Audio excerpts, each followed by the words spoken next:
Hey, how about that Advanced Engineering West Ford Power Parts bumper sticker? That's from 40-something years ago. My friend Mark sent that to me a few weeks ago. Man, that brought back some memories. Thanks, Mark. All right, so Pete Snakebite Kit, thanks for coming by and visiting my YouTube channel. What this channel is about, if you haven't been here before, it's about Cobras, and other cool Ford stuff, some cool hot rod stuff. But mostly it's about building my Hurricane Motorsports Cobra. I love it. So this thing's at the body shop now. This is a body shop update. Let's take a look at it. The first thing we're going to talk about here is going to be taillights. That's the view most people are going to get on my Cobra.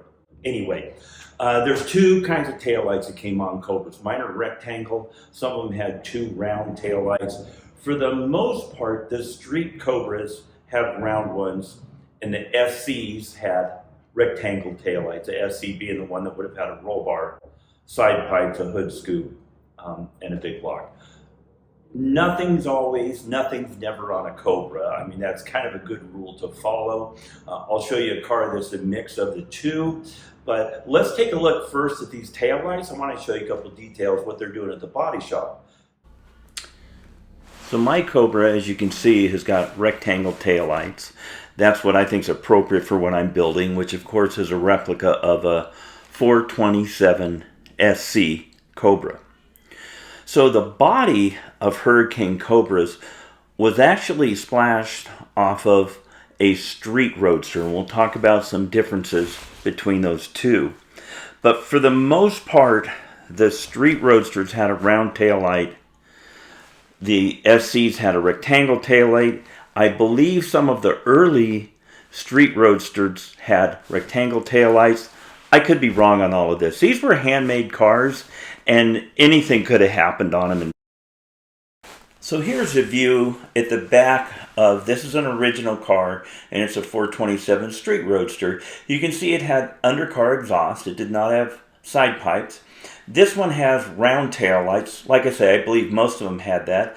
This one's a variation I haven't seen many of, where it doesn't have the Le Mans gas cap that looks like most of them. It's got a smaller one that's not recessed into the top of the fender.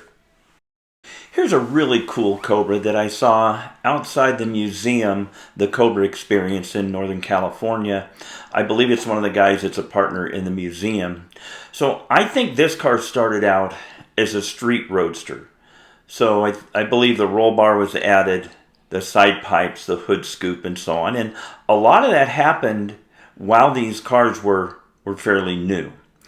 But if you look at it, the dashboard would represent what would be a street roadster gauge layout. It's a little different than the one on my car, which has the SC gauge layout. And then as you can see here, this has rectangle headlights. I have no idea if this car came as a street roadster with rectangle, or if he swapped those out to make it look more like an SC. But hey, if this was all done in the 60s to an original car, to me it's period correct.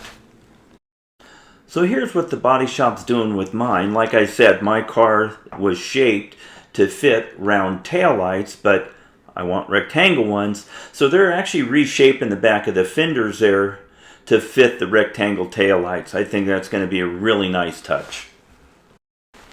So here's some more shots I'll show you. Looking at the car, the body shop is always sending me update pictures. Thank you very much. Anyway, there's a couple spots that were low that they said instead of putting a filler, they wanted to use fiberglass, which is stronger for that type of fill. You can see when they're right below the body line on the right fender. Here's a picture of the hood. There's something sticking out of that. Oh yeah, it's the 408. Can't wait to get back in it and push on the loud pedal on that.